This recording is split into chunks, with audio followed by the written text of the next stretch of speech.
ஸ்டாலின் அவர்கள் இன்னைக்கு சொல்லியிருக்காங்க, நான் வந்து டெல்லிக்கு போகும்பொழுது நான் வந்து இடி கேஸ்லேருந்து தப்பிக்கிறதுக்காக தான் நான் வந்து டெல்லி போனேன்னு சொல்லிட்டு இப்போ இருக்கிற முதலமைச்சர் வந்து பேசினாரு.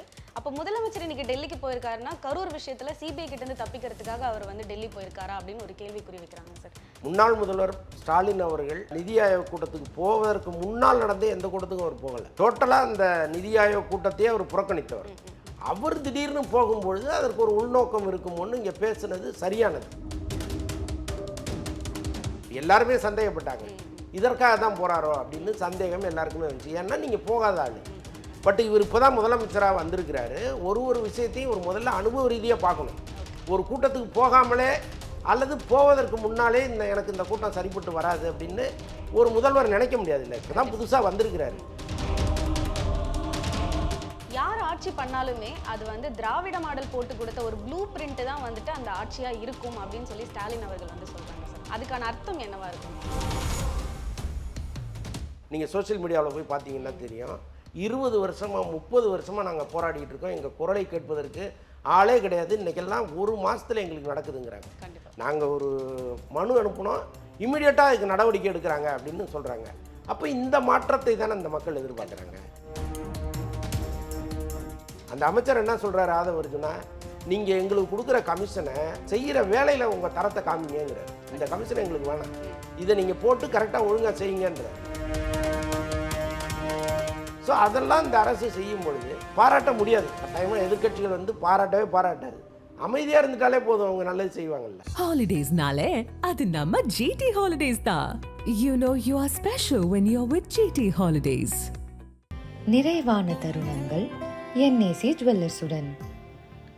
ஆச்சி மசாலா எந்த சமையலும் ருசி தேடும் ரகசியம் 20 ரூபாய். சிட்டி ஃபாக்ஸ் நேயர்களுக்கு வணக்கம். இன்னைக்கு நம்ம கூட பத்திரிகையாளர் அந்தணன் சார் இணைஞ்சிருக்காங்க. வணக்கம் சார். வணக்கம். ரஜினி அவர்களுடைய ரசிகர் மன்றத்துல இருந்து தன்னுடைய பேரை வந்து யாருமே வந்து யூஸ் பண்ணக்கூடாது அப்படின்னு சொல்லி வந்து ஒரு அறிக்கை வந்து வெளியிட்டிருக்காங்க. எதனால இந்த திடீர் அறிக்கை அப்படின்னு நினைக்கிறீங்க சார்? ஆக்சுவலாக வந்து இப்போ அரசியலுக்கு அண்ணாமலை ஏற்கனவே வந்துட்டார். பட் அரசியலுக்குள் நுழைபவர் லாரன்ஸ் தான். அவர் வந்து ரஜினியினுடைய சிஷ்யர்.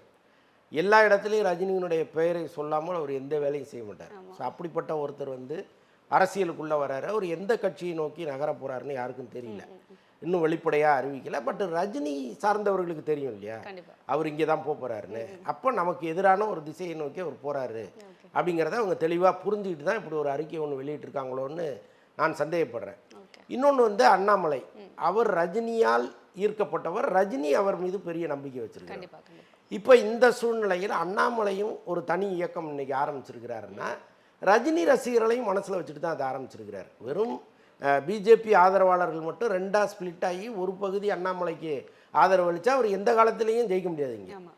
அப்போ அவருக்கு அடிஷ்னலாக ஒரு பெரும் கூட்டம் இங்கே வரணும் அப்படின்னா அவங்க ரஜினி ரசிகர்கள் தான். அப்போ அவர் ரொம்ப விவரமாக என்ன பண்ணுறாரு, ரஜினி சாரே என்னை வந்து கூப்பிட்டாரு, நான் தான் அன்னைக்கு இருந்த சுச்சுவேஷனுக்கு வரலன்னெலாம் ஒரு விஷயத்த சொல்கிறாரு. அப்போ ரஜினி ரசிகர்களுடைய நம்பிக்கை நட்சத்திரமாக அண்ணாமலை மாறுறாரு. இதை ரெண்டையுமே ரஜினியும் விரும்பலை. ஸோ அதுதான் இதில் நம்ம வந்து வெளிப்படையாக புரிஞ்சுக்க வேண்டியது. அதனால தான் என்ன பண்ணுறாரு, தன்னுடைய ரசிகர் மன்ற தலைவரை விட்டு எங்களுடைய தலைவரின் பெயரையோ புகைப்படத்தையோ யாரும் பயன்படுத்தக்கூடாதுன்னு ஒரு அறிக்கையை வெளியிட்டிருக்காங்க. அவரை பொறுத்தளவுக்கு அது சரியானது. ஏன்னா அவரே அரசியலுக்கு வரல, இங்கே அவரை பயன்படுத்தி இன்னொருத்தர் வந்து பதவியையும் சுகத்தையும் அனுபவிக்கணும்னு நினச்சாருன்னா அதுக்கு எப்படி அவர் அனுமதிப்பார்? இன்னொன்று இவங்க ரெண்டு பேருமே என்ன மாதிரி அரசியல் பண்ணுவாங்கன்னா அவர் எந்த முடிவுக்கும் இன்னும் வரல. ஒருவேளை ஒரு சரியான திசையை நோக்கி போகிறாங்க, ரஜினி விரும்புகிற ஒரு அரசியலை அவங்க முன்னெடுக்கிறாங்கன்னா சரி இருந்துட்டு போகட்டுமேன்னு கூட அவர் சொல்கிறதுக்கு வாய்ப்பு இருக்குது. பட் அவங்க என்ன பண்ணுறாங்கன்னே தெரியாமல் ஒரு ஆதரவு எப்படி அவரால் கொடுக்க முடியும்? ஸோ அதனால் அவர் எடுத்த முடிவு சரிதான். அதே மாதிரி அண்ணாமலை அவர்கள் வந்துட்டு ரஜினி அவர்கள் என்னை கூப்பிட்டாங்க, ஆனால் நான் தான் வந்து அந்த டைமில் போக முடியலன்னு சொல்லிட்டாங்க. லாரன்ஸ் வந்து பார்த்தீங்கன்னா என்னோட தலைவன் அப்படின்னு சொல்லிட்டு நான் அவங்க கூட சேர்ந்து பண்ணலாம்னு எனக்குமே ஒரு ஐடியா இருந்துச்சு அப்படின்னு சொல்லியிருக்காங்க. ஸோ ரெண்டு பேருக்கிட்ட நம்ம பேரை வந்து ரொம்ப மிஸ்யூஸ் பண்ண வேண்டாம் அப்படிங்கிறதுனால இந்த மாதிரி ரஜினி சார் வந்து சொல்லியிருந்திருக்கலாம். ஆமாம், அதில் தவறு இல்லையே. அண்ட் வந்து விஜயதாரணி அவர்கள், அதாவது முன்னாடி வந்து பார்த்தீங்கன்னா காங்கிரஸில் இருந்தாங்க, அதுக்கப்புறம் பார்த்தா பிஜேபியில் இருந்தாங்க, இன்னைக்கு பார்த்தீங்கன்னா தாவேகால வந்து இணைஞ்சிருக்கிறதா வந்து சொல்கிறாங்க. இதை நீங்கள் எப்படி பார்க்குறீங்க? இல்லை, பொதுவாகவே அரசியல் கட்சிகளில் பல கட்சிகளுக்கு தாவுகிற தலைவர்களை யாருமே மதிக்க மாட்டாங்க. நீங்கள் லாபமோ நஷ்டமோ ஒரே கட்சியில் இருப்பவருக்கு தான் கட்சியில் எப்போவுமே மரியாதை. நாம் திமுகவில் நீண்ட காலமாக இருந்தவங்கள பார்க்குறோம், அதிமுகவில் நீண்ட காலமாக இருந்தவங்களெல்லாம் பார்க்குறோம். ஆனால் இன்னைக்கு வந்து ஒரு சந்தர்ப்பவாத அரசியலுங்கிறத ரொம்ப ஈஸியாக எல்லாருமே கையில் எடுத்துடுறாங்க. இப்போ பாருங்கள், அதிமுகவிலேருந்து கும்பல் கும்பலாக டிவிகேவை நோக்கி நகர்றாங்க. அதில் ஒரு நியாயம் இருக்குது. ஏன்னா அந்த கட்சிக்கு எதிர்காலம் இல்லைங்கிற முடிவுக்கு அவங்களே வந்துட்டாங்க. இனிமேல் இந்த கட்சியை தூக்கி நிறுத்துவதற்கு யாராலும் முடியாதுங்கிற முடிவை அவங்களே எடுத்துட்டாங்க. ஸோ அதனால் நம்முடைய அரசியல் எதிர்காலம் கட்டாயமாக தேவைப்படும். இப்போ ஏதாவது ஒரு கட்சியில் தஞ்சம் அடைவது தான் சரின்னு நினைக்கிறாங்க. திமுக அவங்களுக்கு காலகாலமாக எதிரியாக இருக்குது. அப்போ நம்ம இந்த சித்தாந்தம் நமக்கு தேவையில்லை, நம்ம டிவிகேவுக்கு போகலான்னு வராங்க. அதில் கூட ஒரு நியாயம் இருக்குது. விஜயதாரணி போன்றவர்கள்லாம் ஒரு தேசிய கட்சியில் இருந்துக்கிட்டு திராவிட கட்சிகளுக்கு வர்றதுங்கிறது எப்படின்னு நமக்கு புரியல. பட்டு வந்தால் கூட ஒரு கட்சியில் ஸ்ட்ராங்காக இருக்கணும்ல. இப்போ அப்போ பதவியை நோக்கி மட்டும்தான் அவங்களுடைய பார்வை இருக்க தவிர மக்கள் நலன்கிறது 3ஆம் பட்சம் 4ஆம் பட்சமாக மாறிடுது. ஸோ அது வந்து நமக்கு ரொம்ப உறுத்தலாக இருக்குது. பட்டு தாவேக்காவை பொறுத்தளவுக்கு ஒரு விஷயத்தை ரொம்ப தெளிவாக பண்ணுறாங்க. இப்போ யாரெல்லாம் தாவேக்காவை நோக்கி வர்றாங்களோ அவங்களுக்கு வைக்கப்படுகிற முதல் கோரிக்கை என்னென்னா, பதவியை எதிர்பார்த்து வராதிங்க, ஒரு வருஷம் இருங்க, நாங்களாக பார்த்து உங்களுக்கு பதவியோ அல்லது தேர்தல் நிற்க வாய்ப்போ நாங்கள் அப்புறமா தர்றோம், இப்போதைக்கு எங்கள்கிட்ட எதுவும் கேட்கக்கூடாதுன்னு சொல்லி தான் ஒவ்வொருத்தரையும் சேர்க்குறாங்க. விஜயதாரணியும் அதற்கு உட்பட்டு தான் சேர்ந்துருக்காங்க. வந்து விஜய் அவர்கள் வந்துட்டு நிதி ஆயோக் கூட்டத்துக்காக டெல்லி சென்றது வந்து ஒரு பெரிய ஒரு பரபரப்பாக வந்து எல்லாருமே வந்து பேசினாங்க சார். அதில் வந்து பார்த்தீங்கன்னா ஸ்டாலின் அவர்கள் இன்னைக்கு சொல்லியிருக்காங்க, நான் வந்து டெல்லிக்கு போகும்பொழுது நான் வந்து இடி கேஸ்லேருந்து தப்பிக்கிறதுக்காக தான் நான் வந்து டெல்லி போனேன்னு சொல்லிட்டு இப்போ இருக்கிற முதலமைச்சர் வந்து பேசினாரு. அப்போ முதலமைச்சர் இன்னைக்கு டெல்லிக்கு போயிருக்காருன்னா கரூர் விஷயத்தில் சிபிஐ கிட்டேருந்து தப்பிக்கிறதுக்காக அவர் வந்து டெல்லி போயிருக்காரா அப்படின்னு ஒரு கேள்விக்குறி வைக்கிறாங்க சார். இல்லை, ரெண்டுத்துக்கும் நிறைய வித்தியாசம் இருக்குங்க. ஆக்சுவலாக முன்னாள் முதல்வர் ஸ்டாலின் அவர்கள் நிதி ஆயோக் கூட்டத்துக்கு போவதற்கு முன்னால் நடந்த எந்த கூட்டத்துக்கும் அவர் போகலை. டோட்டலாக அந்த நிதி ஆயோக் கூட்டத்தையே அவர் புறக்கணித்தவர். அவர் திடீர்னு போகும்பொழுது அதற்கு ஒரு உள்நோக்கம் இருக்குமோன்னு இங்கே பேசுனது சரியானது. எல்லாருமே சந்தேகப்பட்டாங்க, இதற்காக தான் போகிறாரோ அப்படின்னு சந்தேகம் எல்லாருக்குமே வந்துச்சு. ஏன்னா நீங்கள் போகாத ஆள்.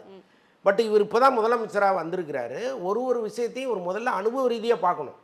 ஒரு கூட்டத்துக்கு போகாமலே அல்லது போவதற்கு முன்னாலே எனக்கு இந்த கூட்டம் சரிப்பட்டு வராது அப்படின்னு ஒரு முதல்வர் நினைக்க முடியாது. இல்லை, இப்போ தான் புதுசாக வந்திருக்கிறாரு. முதல்ல அந்த கூட்டம் எப்படி நடக்கும், அதில் எத்தனை பேர் கலந்துப்பாங்க, அங்கே என்னெல்லாம் பேசப்படுங்கிறதே அவருக்கு ரொம்ப புதுசு. அப்போ அங்கே போய் அந்த எக்ஸ்பீரியன்ஸை அனுபவிக்கணும்னு நினைப்பார்ல அவர். அப்போ அவர் போகிறது இதுக்காக தான் அப்படின்னு சொல்கிறத எப்படி நம்ம ஏற்றுக்க முடியும்? இப்போ பாருங்கள், போனார், பல விஷயங்களை அங்கே முன் வச்சார், உடனுக்குடன் அவர் கேட்ட நிதியை வந்து ஒதுக்குறாங்க. அப்போ போனதுனால் ஒரு பயன் கிடைக்குது இல்லை, சும்மா எதுக்கும் பயன் இல்லாத ஒரு கூட்டம்னு அதை எப்படி நம்ம சொல்ல முடியும்? ஒரு பிரதமர் அவ்வளோ நேரம் வந்து அங்கே டைம் ஒதுக்குறாரு, உள்துறை அமைச்சர் வராரு, பெரிய அமைச்சர்கள் எல்லாருமே வந்து அங்கே உட்காடுறாங்கன்னா சும்மா வெட்டிக்கு எப்படி வந்து உட்காருவாங்க? மாநிலங்களுக்கு தேவையான விஷயங்களை பேசுவதற்கான கூட்டம் தான். அதில் ஒரு மாநில முதல்வர் ஏன் அதை புறக்கணிக்கணும்? முன்னாள் முதல்வர் மு.க. ஸ்டாலின் அவர்கள் கூட புறக்கணிக்க கூடாதுங்கிறது தான் யதார்த்தம். அவர் புறக்கணிச்சாருன்னா அவருக்கு வந்து மத்திய அரசோடு, அன்னைக்கு இருந்த ஒன்றிய அரசோடு தொடர்ந்து ஒரு மோதல் போக்க அவர் கடைபிடிச்சார். அதன் காரணமாக அவர் போகாமல் இருந்தார். பட் போகவே கூடாதுங்கிறது என்ன மாதிரி லாஜிக்னு எனக்கு புரியவே இல்லை. நிச்சயமா சார். வந்து உதயநிதி அவர்களுமே வந்துட்டு மேகாதூதை பற்றி எதுக்கு அவர் அங்கே போய் பேசல, இதை பற்றி ஏன் பேசல, அதை பற்றி ஏன் பேசல, அவங்க கொடுத்துருக்க குறிப்பிட்ட டைமில் அவங்களால என்ன முடியுமோ அந்த கோரிக்கையை அவங்க வச்சிருக்காங்க. அதுலேயும் வந்து குறிப்பிட்டு நீங்கள் இதை பேசல அதை பேசலன்னு அவங்க சொல்கிறது வந்து எந்த விதத்தில் சரியாக இருக்கும்னு நினைக்கிறேன்? இல்லைங்க, இப்போ நீங்கள் திராவிட அரசியலை நீங்கள் பார்த்தீங்கன்னா தொடர்ந்து வந்து பேசணுங்கிறத மட்டுமே அவங்க முன்னெடுப்பாங்க. காரியமாகணுங்கிறத தாண்டி நீ பேசிட்டே இரு, எதிர்த்துட்டே இரு, போராடிட்டே இரு, சண்டை போட்டுக்கிட்டே இரு அப்படிங்கிறது தான் இவங்களுடைய ஒரே கணக்காக இருக்குது. இப்போ நீங்கள் ஜெயலலிதா அம்மா காலத்தில் என்ன நடந்ததுன்னா, இந்த காவிரி நீர் பிரச்சனை ஒவ்வொரு முறையும் வரும். இந்த கரெக்டாக அந்த ஜூன் ஜூலையில் அவங்க திறந்து விட மாட்டாங்க. நமக்கு குறுவை சாகுபடி பெருசாக பாதிக்கும் கடை மாவட்டங்களில். அப்போ என்ன பண்ணுவாங்கன்னா போராட்டம் நடத்துவாங்க, பெரிய அளவு சண்டை போடுவாங்க. கலைஞர் வந்து நேராக கர்நாடகா போய் அங்கே இருக்கிற முதலமைச்சரோடு உட்காந்து பேசி கொஞ்சம் தண்ணி விடுங்கன்னு சொல்லிட்டு வருவார். கொஞ்சம் இவர் போனதுக்காக தண்ணி திறந்து விடுவாங்க. இதுதான் காலகாலமாக நடந்ததாக இருந்துச்சு. இவங்க என்ன பண்ணாங்க, ஏன் நம்ம ஒவ்வொரு முறையும் போய் அவங்கள்ட்ட கெஞ்சணும் அப்படின்னு நேரடியாக நீதிமன்றத்துக்கு போயிட்டாங்க. எங்களுக்கு காவிரி நீர் மேலாண்மை வாரியம் அமைச்சு கொடுங்கன்னு உச்சநீதிமன்றத்தில் ஒரு வழக்கு போட்டாங்க. அன்னைக்கு திமுகவினர் எல்லாருமே அதை பயங்கரமாக வான் பண்ணாங்க. நீங்கள் எப்படி வந்து சட்ட ரீதியாக போகலாம், நாங்கள் சாத்விகமாக பேசி தண்ணி வாங்கிட்டு இருந்தோம், அதையும் நீங்கள் தடுத்து நிறுத்திட்டீங்க, சட்ட ரீதியாக போனீங்கன்னா நமக்கு ஒரு சொட்டு தண்ணி வராது அப்படின்னு எல்லாருமே விமர்சனம் பண்ணாங்க. ஆனால் அவங்க உச்சநீதிமன்றத்தில் வென்று காவிரி நீர் மேலாண்மை வாரியம் அமைச்சு ஒவ்வொரு ஒவ்வொரு அந்த ஷெட்யூல் படி தண்ணி திறந்து விடணுங்கிற ஒரு தீர்மானத்தை கொண்டு வந்தாங்க. இன்றைக்கி சரியாக வந்துக்கிட்டு இருக்குது. அங்கேயே வறட்சி நிலவும் பொழுது தான் அந்த தண்ணி வர்றதில் சிக்கல் இருக்குது. இப்போ ஜூன் மாதம் அவங்க தண்ணி திறந்து விட்டுருக்கோம். கிட்டத்தட்ட ஒரு 10 TMC தண்ணி தமிழ்நாட்டுக்கு வந்திருக்கணும். ஆனால் இந்த ஜூன் மாதம் அவங்க திறந்து விடலை. இவர் என்ன பண்ணுறாரு, குறுவை சாகுபடிக்கு நான் வந்து இத்தனை கோடி நிதி ஒதுக்குறேன், நீங்கள் மும்முனை மின்சாரத்தை பயன்படுத்திங்க, விவசாயிகளுக்கு ஏற்கனவே இலவச மின்சாரம் கொடுக்குறாங்க, நீங்கள் பயன்படுத்திங்கன்னு ஓரளவுக்கு அதுக்கு ஒரு ஒத்தடம் கொடுக்குறாரு. ஆனால் அது தீர்வு கிடையாது. கண்டிப்பா நியாயமாக நீங்கள் வந்து எங்களுக்கு வர வேண்டிய நீரை கொடுங்கன்னு கேட்கணும். மேகதாது அணையை கட்டக்கூடாதுங்கிற ஒரு விஷயத்தை இவங்க சொல்லணும்னு நினைக்கிறாங்க. எப்படி ஜெயலலிதா அம்மா அதை சட்ட ரீதியாக கையாண்டாங்களோ அந்த மாதிரி தான் இன்றைக்கி விஜய் வந்து சட்ட ரீதியாக கையாள போகிறார். அவர் வந்து அவருக்கு கீழே இருக்கிற அதிகாரிகளை கூப்பிட்டு இந்த மேகதாது விவகாரத்தில் சட்ட ரீதியாக என்ன பண்ண முடியும்னு சொல்லுங்கன்னு கூட்டம் போட்டு சொல்லிட்டார். அது எல்லாருமே இன்றைக்கி பார்த்துருக்கோம். நம்ம அப்படி இருக்கும்போது நீங்கள் பேசுனா தான் நடக்கும்னா பேச்சை தாண்டி இங்கே சட்டம்னு ஒன்று இருக்குது. நாங்கள் அதன் மூலமாக ட்ரை பண்ணுறோன்னு அவர் சொல்கிறாரு. எல்லாத்துக்கும் வந்து ரோட்டில் நின்று கத்திக்கிட்டு இருக்கணுங்கிற அவசியம் இல்லை, என் அரசியல் வேறு மாதிரியானதுங்கிறத அவர் இங்கே சொல்ல நினைக்கிறாரு, சொல்லிகிட்டு இருக்காரு. இதுக்கு ஒரு தீர்வு வரும்போது அவங்களே புரிஞ்சுப்பாங்க. யார் ஆட்சி பண்ணாலுமே அது வந்து திராவிட மாடல் போட்டு கொடுத்த ஒரு ப்ளூ பிரிண்ட் தான் வந்துட்டு அந்த ஆட்சியாக இருக்கும் அப்படின்னு சொல்லி ஸ்டாலின் அவர்கள் வந்து சொல்கிறாங்க சார். அதுக்கான அர்த்தம் என்னவா இருக்கும் சார்? இல்லைங்க, அது தவறுன்னு நம்ம சொல்ல முடியாது. ஏன்னா 2 திராவிட கட்சிகளும் தமிழகத்திற்கு ஏராளமான நன்மைகளை செஞ்சுருக்காங்க. எதுவுமே செய்யலைன்னா சொல்ல முடியாது. இன்னொன்று, அவர்கள் போட்டு கொடுத்த சாலையில் தான் நீங்கள் பயணிக்கணும். எந்த புது ஆட்சி வந்தாலும் அந்த சாலையில் தான் நீங்கள் பயணிக்கணும். அந்த அளவுக்கு ஏராளமான நலத்திட்டங்களை இங்கே செஞ்சுருக்காங்க. அப்படி இருந்தும் மக்களுக்கு தேவைகள் நிறையா இருக்குது. அதெல்லாம் செய்கிறதுக்கு தான் இந்த புதிய அரசு வந்திருக்கு. இப்போ இந்த புதிய அரசு வந்து 1 மாதத்தில் ஏராளமான விஷயங்களை கையில் எடுத்திருக்காங்க. நிறைய விஷயங்களை நல்லது பண்ணிக்கிட்டே இருக்காங்க. இப்போ நீங்கள் சோஷியல் மீடியாவில் போய் பார்த்தீங்கன்னா தெரியும், 20 வருஷமாக 30 வருஷமாக நாங்கள் போராடிக்கிட்டு இருக்கோம், எங்கள் குரலை கேட்பதற்கு ஆளே கிடையாது, இன்றைக்கெல்லாம் 1 மாதத்தில் எங்களுக்கு நடக்குதுங்கிறாங்க. நாங்கள் ஒரு மனு அனுப்புனோம், இம்மிடியட்டாக அதுக்கு நடவடிக்கை எடுக்கிறாங்க அப்படின்னு சொல்கிறாங்க. அப்போ இந்த மாற்றத்தை தானே இந்த மக்கள் எதிர்பார்க்குறாங்க. ஒரு சாலை வசதியாகட்டும், எல்லாத்துலேயுமே சொல்கிறேன், ஒரு டிரான்ஸ்ஃபரு, ஒரு போஸ்டிங்கு, எதுலேயுமே லஞ்சம் கிடையாது. இன்றைக்கி ஆல்மோஸ்ட் எல்லா அரசு துறைகள்லையும் லஞ்சம் ஒழிக்கப்பட்டிருக்கு இல்லையா? அப்போ இவ்வளவு பெரிய வேலையை ஒரு புதிய அரசு செய்யுதுன்னா நீங்கள் பாராட்ட வேண்டாம், திட்டாமல் இருக்கலாம்ல. ஆனால் இவங்க என்ன நினைக்கிறாங்க, காலையில் எழுந்திரிச்சு இன்றைக்கி ஒரு 10 வார்த்தையாவது விஜயை திட்டலைன்னா நமக்கு சோறு இறங்காதுன்னு நினைக்கிறாங்க. அது தவறு. இப்போ நம்ம வந்து 2 திராவிட இயக்கங்களும் செய்த நன்மைகளை நினச்சி பார்க்குறோம்ல. இது போல தானே அவங்க சரி ரைட்டு வந்திருக்காரு, ஏதோ செய்கிறாரு, ஒரு மாற்றத்தை ஏற்படுத்தியிருக்காரு. இப்போ 35% கமிஷனை டெண்டர்லேருந்து தூக்கியிருக்காங்க. எவ்வளோ பெரிய விஷயங்க அது. அது வந்து மக்களுக்கு பயன்படும். இப்போ நீங்கள் போடுற சாலை தரமாக இருக்கும். அந்த அமைச்சர் என்ன சொல்கிறாரு, ஆதவர்ஜுனா, நீங்கள் எங்களுக்கு கொடுக்குற கமிஷனை செய்கிற வேலையில் உங்கள் தரத்தை காமிங்கிறாரு. இந்த கமிஷனை எங்களுக்கு வேணாம், இதை நீங்கள் போட்டு கரெக்டாக ஒழுங்காக செய்யுங்கன்றாரு. இப்போ செக் பண்ணும்போது நம்ம உரிமையாக கேட்கலாம், என்னையா அப்படி இருக்குது அப்படின்ட்டு. ஸோ அதெல்லாம் இந்த அரசு செய்யும் பொழுது பாராட்ட முடியாது. கட்டாயமாக எதிர்க்கட்சிகள் வந்து பாராட்டாது. அமைதியாக இருந்துட்டாலே போதும், அவங்க நல்லது செய்வாங்கல்ல. அதே மாதிரி பார்த்தீங்கன்னா இப்போ திராவிட மாடல் நாங்கள் போட்டு கொடுத்த ப்ளூ பிரிண்ட்டை தான் வந்து தாவேக்கா வந்து இப்போ யூஸ் பண்ணுறாங்கன்னு சொன்னாலும் அதிமுக பண்ணதை தானே சார் இப்போ வந்து திமுகவும் வந்து பின்பற்றி வராங்க இல்லையா? அதை வந்து ஏன் அவங்க அக்செப்ட் பண்ண மாட்டாங்கன்னு எப்போது யோசிச்சிருக்கீங்களா? இல்லைங்க, முன்னோடின்னு எடுத்துக்கிட்டா திமுக தான், அதுக்கப்புறம் வந்தது தான் அதிமுக. ஆனால் என்னென்னா மாறி மாறி செஞ்சுட்டு இருக்காங்க. அதை வந்து நம்ம குறைய சொல்ல முடியாது. அதில் வந்து அவங்க கமிஷன் அடிக்கிறாங்க. இப்போ ஒரு பாலம் கட்டினாங்கன்னா அதில் ஏதோ வந்து அவங்க கொஞ்சம் எடுத்துக்கிறாங்க, அதை வச்சு தான் செய்கிறாங்கனாலும் பலன் மக்களுக்கு இருக்குல்ல. ஸோ அதைத்தான் நம்ம பார்க்கணும். இப்போ நீங்கள் தேனெடுத்தவன் புறங்கையை நக்க மாட்டான்னு காலகாலமாக ஒரு பழமொழியை நம்ம பார்த்துருக்கோம். ஆனால் இந்த அரசு வந்து அந்த புறங்கையும் நாங்கள் நக்காமல் செய்கிறோங்குது, அவ்வளோதான். நீங்கள் அதைத்தான் இதில் பாராட்டணுமே தவிர, நீங்கள் திமுக செஞ்சது தான் அதிமுக செய்யும், அதிமுக செஞ்சது தான் திமுக செய்யும், 2 கட்சிகள் செஞ்சது தான் தாவேக்கா செய்யும், நன்மைகளை சொல்கிறேன். அப்போ கமிஷன், அதுலேருந்து கமிஷன் அடிக்காமல் நாங்கள் உண்மையாக செய்கிறோங்கிறாங்க.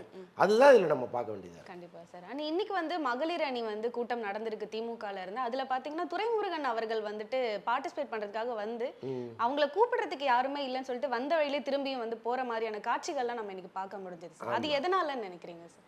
இல்லை, அது உள்ளபடியே வந்து அவர் கோச்சிட்டு போனாரா அல்லது உடல்நலம் சரியில்லாமல் திரும்பி போனாரான்னு நமக்கு தெரியல. ஏன்னா அவருடைய வயோதிகத்தை கருத்தில் எடுத்துக்கொள்ளும் பொழுது ஏதோ ஒரு ஆவேசத்தில் நம்மளும் போய் கலந்துக்கலான்னு வந்திருக்கலாம். இப்போ வந்த இடத்துல இல்லைப்பா முடியலப்பா நம்ம உள்ளே கூட போக வேண்டாம், அப்படியே போயிடலான்னு கூட அவர் திரும்பியிருக்கலாம். ஏன்னா உண்மை என்னன்னு நமக்கு தெரியாது. இன்னொன்று வந்து அந்த கூட்டம் துவங்கி நடந்துக்கிட்டு இருக்கு உள்ளார, யாருமே வாசலில் தலைவர்கள் இல்லை. அதனால் வந்து ஒருவேளை அவரை வரவேற்காமல் கூட போயிருக்கலாம். பட் திமுகவை பொறுத்தளவுக்கு துரைமுருகன் அவர்களுக்கு ஏஜ் ஆயிடுச்சு, அதனால் ஒரு ஒதுங்கிய சொல்லுங்கிற கருத்து வந்து தேர்தலுக்கு முன்னாடியே வந்துருச்சு. நீங்கள் இந்த தேர்தலில் அவருக்கு சீட்டே கொடுக்க வேணான்லாம் சொல்லியிருந்தாங்க, அதை மீறி அவர் சீட்டு வாங்கினார். ஸோ இதெல்லாம் எல்லாருமே தெரிஞ்சது தான். அப்போ அவருடைய வயோதிகத்தை கருத்தில் கொண்டு தான் அவர் வரமாட்டார்னு கூட நினச்சிருக்கலாம். இப்போ ஆக்சுவலாக வந்து அவர் வர்றேன் அப்படின்னு சொல்லியிருந்தா அவருக்குரிய மரியாதையை இந்த கட்சி கொடுத்துருக்கோம். எப்போவுமே திமுகவை பொறுத்தளவுக்கு மூத்த தலைவர்களை அவமதிக்கிற கட்சி கிடையாது. அதனால் வந்து இவர் வர்ற தகவலை ஒருவேளை சொல்லாமல் இருந்திருக்கலாம். அதன் காரணமாக யாரும் வாசல் நின்று அவரை வரவேற்காமல் இருந்திருக்கலாமே தவிர திட்டமிட்டு அது நடந்ததுன்னு நான் ஏற்றுக்க தயாராக இல்லை. அது வந்து ஸ்டாலின் அவர்கள் இன்னொரு விஷயமும் சொல்லியிருக்காங்க. என்னன்னா தாவேகா தலைவர் விஜய் அவர்கள் வந்துட்டு அதிமுக எம்எல்ஏவை வந்து ஷாப்பிங் பண்ணிட்டு இருக்காரு. ஒருத்தரா என் கட்சிக்கு வாங்க, வெளியில இருந்து ஆதரவு தெரிவிச்சிருந்தாலுமே கூட இன்னும் என் கட்சிக்கு நீங்க வாங்க வாங்கன்னு சொல்லி போற இடத்துலலாம் வந்து ரெண்டு பேரா வந்து ஷாப்பிங் பண்ணிட்டு இருக்காரு அப்படின்னு சொல்லி கிண்டல் பண்ணியிருக்காங்க சார். அந்த விஷயத்தை எப்படி பாக்குறீங்க? இல்லைங்க, இதை பற்றி திமுக பேசுவதற்கு ஒன்றுமே கிடையாது. ஏன்னா அதிமுகவிலிருந்து போனவர்கள் எல்லாருமே இன்றைக்கி திமுகவில் முக்கியமான இடத்துல இருக்காங்க. அப்போ அவங்க என்ன ஷாப்பிங் பண்ணாங்க, எங்கே ஷாப்பிங் பண்ணாங்க? அப்போ தானாக முன் வந்து ஒரு கட்சியில் இணைபவர்களை நீங்கள் தடுக்கவே முடியாது. இன்றைக்கி அந்த கட்சிக்கு எதிர்காலம் இல்லைன்னு நினச்சவங்க கும்பலாக இங்கே வர்றாங்க. அவங்கள போய் எப்படி தடுக்க முடியும்? அவங்க திமுகவுக்கு வரலையான்னு வேணால் நீங்கள் வேதனைப்படலாமே தவிர ஏன் தாவேகாவுக்கு போகிறாங்கன்னு கேட்பதற்கான எந்த ரைட்ஸும் அவங்களுக்கு கிடையாது. இது அதிமுக சொன்னிச்சுன்னா அதில் ஒரு நியாயம் இருக்குது. விஜய் ஷாப்பிங் பண்ணுறாரு அப்படின்னு சொன்னால் அதில் ஒரு நியாயம் இருக்குது. ஏன்னா என் கட்சியிலேருந்து எல்லாரையும் இழுக்கிறியா அப்படிங்கிற எரிச்சலில் சொல்கிறாருன்னு நம்ம எடுத்துக்கலாம். திமுக சொல்ல வேண்டிய அவசியம் என்ன இருக்குது? உங்கள் கட்சியிலேருந்து யாரையுமே அவங்க கூப்பிடல, இங்கேருந்து யாரும் போகலைல்ல. அப்போ நீங்கள் உங்கள் கட்சியில் இருப்பவரை காப்பாற்றிக் கொள்வது தான் உங்களுக்கு சரியாக இருக்கும். அதை விட்டுட்டு இன்னொரு கட்சியை பற்றி விமர்சிக்கிறதுக்கு அவங்களுக்கு சரியில்லைல்ல. கண்டிப்பா சார். அண்ட் வந்து இப்போ காங்கிரஸ் பத்தி பார்க்கும்பொழுது வந்து இன்னும் கொஞ்ச நாள்ல வந்து செல்வ பெருந்தகை அவர்கள் வந்துட்டு பதவியை வந்துட்டு விட்டு விலக போறதாகவும், மாணிக்கம் தாகூர் வந்துட்டு இன்னும் கூடிய சீக்கிரத்துல இன்னும் 2 மாசத்துலயே வந்து பதவியை வந்து எடுக்க போறதாகவும், தமிழக தலைவரா வந்து மாற போறதாகவும் வந்து ஒரு பேச்சு வந்து விளைவிட்டு இருக்கு சார். அந்த விஷயத்தை எப்படி பாக்குறீங்க? தமிழக காங்கிரஸ் தலைவரை மாற்றுவார்கள்ங்கிறது நீண்ட காலமாக இங்கே போயிட்டு இருக்கிற ஒரு விஷயம். ஆனா அவங்களோட காலம் வந்து ஃபெப்ல தான் வந்து முடியுது அப்படின்னு வந்து சொல்றாங்க. இல்லை, நடுவுலேயே ஜோதிமணிலாம் தலைவர் ஆவாங்கன்னு ஒரு கருத்து ஒன்று இங்கே போயிட்டு இருந்துச்சு. அதற்கான ஒரு தேவை இங்கே இருந்துச்சு. ஏன்னா காங்கிரஸ் தலைவரை ராகுலுக்கு வந்து தமிழகத்தில் தாவேகாவோட கூட்டணி வைக்கணுங்கிற ஆசை தேர்தலுக்கு முன்னாடியே இருந்துச்சு. அதை தடுத்தவர் வந்து செல்வ பெருந்தகை தான். இவர் வந்து மல்லிகார்ஜுன கார்கேட்ட போய் பேசுறது, சோனியா காந்திகிட்ட பேசுறது, இதெல்லாம் பேசி ப. சிதம்பரம் மூலமாலாம் ஒரு காய் நகர்த்தி தான் திமுக காங்கிரஸ் கூட்டணி இங்கே வந்துச்சு. அப்போ இதில் உடன்பாடு இல்லாமல் தான் ராகுல் காந்தி கொஞ்சம் வருத்தத்தில் இருந்தார்.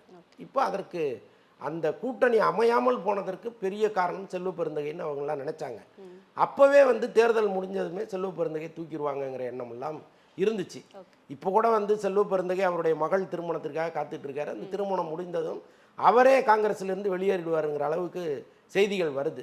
ஸோ இப்போ எது நடக்க போகுதுன்னு தெரியல. கட்டாயமாக தமிழக காங்கிரஸ் தலைவர் மாற்றப்படுவார். அண்ட் ரீசெண்ட் டைம்ல பார்த்தீங்கன்னா வைகோ அவர்கள் வந்துட்டு விஜய் அவர்களுக்கு இன்னுமே நிறைய சப்போர்ட் பண்றாங்க அப்படின்ற மாதிரியான விஷயங்கள் வந்து வந்துட்டு இருக்கு சார். தாவேகாவோட ஆட்சி வந்து எப்படி இருக்குன்னு கேட்கும்போது ரொம்ப நல்லா இருக்கு, ரொம்ப சிறப்பா இருக்குன்னு வந்து அவர் சொல்லியிருக்காரு. இந்த ஒரு மாற்றத்தை வந்து இப்போ ரீசெண்ட் டைம்ல நிறைய கட்சி தலைவர்கள் வந்து சொல்லிட்டு இருக்கிறது நீங்க எப்படி பாக்குறீங்க சார்? இல்லைங்க, எப்போவுமே ஒரு கட்சி ஆளுங்கட்சியாக இருக்கும் பொழுது இது போன்ற சின்ன கட்சிகள் ஆளுங்கட்சிக்கு ஆதரவாக இருப்பதை நம்ம நீண்ட காலமாக இங்கே பார்க்குறோம். பட் வைகோவை பொறுத்தளவுக்கு அப்படி சொல்ல முடியாது. ஏன்னா அரசியலில் ரொம்ப படுத்த அரசியல்வாதி, நீண்ட அனுபவம் உள்ளவர். அவர் பார்க்காத அரசியல்லாம் கிடையாது. அவர் வந்து திமுகவுக்கே த்ரெட்டனாக இருந்தவர் ஒரு காலத்தில். ஸோ அப்பேற்பட்ட ஒரு அரசியல்வாதி ஏன் வந்து விஜய்க்கு இவ்வளோ சப்போர்ட் பண்ணுறாருன்னா, ஒரு பக்கம் உள்ளபடியே தாவேகா நல்லாட்சி பண்ணுதுங்கிறத தனியாக வச்சுருங்க, இன்னொரு பக்கம் வந்து தன்னை மதித்து தன் வீடு வரைக்கும் வந்தாருங்கிற ஒரு தனிப்பட்ட பாசம். இப்போ வைகோ வந்து இவ்வளோ பெரிய தலைவராக இருக்கார், இந்தியாவினுடைய மிக முக்கியமான தலைவர்கள் ஒருத்தர் வைகோ. அவர் வீட்டுக்கு எந்த முதலமைச்சருமே வந்தது. அவர் எல்லா முதலமைச்சர்களுக்கும் உதவியாக இருந்திருக்கிறார். ஆனால் எந்த முதலமைச்சரும் அவர் வீடு தேடி வந்ததில்லை. அந்த விஷயத்தை ரொம்ப நெகிழ்ச்சியா வந்து ஆமாம், எந்த உதவியும் இல்லாமல் விஜய் வந்து எந்த பிரதிபலனும் இல்லாமல் அவர் வீட்டுக்கு போய் பார்க்குறாரு அவர். அப்போ வந்து உங்களுடைய உரையெல்லாம் நான் நிறையா கேட்டிருக்கேன் அப்படின்னு சொல்லும்போது அவர் ரொம்ப நெகிழ்ச்சியாகிறாரு. அது உண்மையும் கூட. என்னென்னா செல்லதுரைன்னு ஒரு கேமராமேன், கேவி ஆனந்துடைய கேமராமேன். இந்த செல்லதுரை வந்து விஜய் படிப்பதற்கான புத்தகங்களை வந்து அவர் கொண்டு கொடுப்பாராம். அப்புறம் வந்து நிறைய இந்த மாதிரி ஒளி நாடாக்கள் எல்லாம் கொண்டு போய் அவர்கிட்ட கொடுக்குறது, அந்த ஆடியோ ஃபைல்ஸ் எல்லாம் கொண்டு போய் கொடுத்து, சார் இவர் சூப்பராக பேசியிருக்காரு, இவர் நல்லா பேசுகிறாரு, இதெல்லாம் கேளுங்கன்னா இது ஒரு வழக்கமாக வச்சுருக்கிறாரு. இப்போ இந்த செல்லதுரையை பொறுத்தளவுக்கு அவர் எப்படிப்பட்டவர்னா, இப்போ வைரமுத்து கூடவே இருப்பார். அவருக்கு என்னென்னா ஒரு பெரிய மனிதரோட நம்ம பழகினோம்னா நம்ம வந்து இந்த மாதிரி ஒரு ஃபீடிங் கொடுக்கணும், அவங்க ஏதோ நம்மளால் வந்து ஒரு அடுத்த ஸ்டெப்புக்கு போகணும்னு நினைக்கக்கூடிய ஒருத்தர். அவர் வந்து இந்த மாதிரி விஜய்க்கு நிறையா கொடுக்கும்போது வைகோவினுடைய உரைகளெல்லாம் கொண்டு கொடுத்துருக்கிறார். அதெல்லாம் அவர் கேட்டுட்டு செல்லதுரைகிட்ட இது மாதிரி ரொம்ப சூப்பராக பேசினார் வைகோ, நான் இதை கேட்டேன் அதை கேட்டேன்னு அவர் சொல்லியிருக்காரு. அதையெல்லாம் கொண்டு போய் வைகோட்ட அவர் சொல்லியிருக்காரு. இதெல்லாம் அன்றைக்கி சந்திப்பில் அவர் 2 பேரும் பகிர்ந்துக்கும் போது அது வெறும் சாதாரண சந்திப்பாக இல்லாமல் இன்னும் கொஞ்சம் ஆத்மார்த்தமான சந்திப்பாக மாறுது. கண்டிப்பா. ஸோ இதெல்லாம் மனசில் வச்சுக்கிட்டு தான் வைகோ வந்து விஜய் இவ்வளோ புகழறாரு, அவ்வளோ தவறு இல்லையே. லதா ரஜினிகாந்த் அவர்கள் வந்துட்டு ரீசெண்டாக ஒரு விஷயம் வந்து சொல்லியிருக்காங்க. மக்கள் மேடை அப்படின்ற ஒரு விஷயத்தை நான் உருவாக்குனதுக்கு காரணம் வந்துட்டு மக்களுக்கு சேவை பண்ணணும், எந்த ஒரு பிரச்சனையும் இருக்கக்கூடாது, அந்த மாதிரியான ஒரு நல்ல எண்ணத்துக்கு தான் நான் அதை வந்து உருவாக்குனேன். ஆனால் இப்போ எல்லாருமே வந்துட்டு ரஜினி வந்து அரசியலுக்கு வர்றதுக்காக மறைமுகமாக வைக்கப்பட்ட இந்த ஒரு மேடை தான் வந்துட்டு மக்கள் மேடை அப்படிங்கிற ஒரு விஷயம் வந்து பரவிட்டு இருக்கு சார். அந்த ஒரு விஷயத்தை எப்படி பார்க்குறீங்க? இல்லைங்க, ரஜினி இனி அரசியலுக்கு வரமாட்டார். அது வந்து கண்கூடான உண்மை. வரணும்னா அவர் என்றைக்கோ வந்திருக்கலாம்.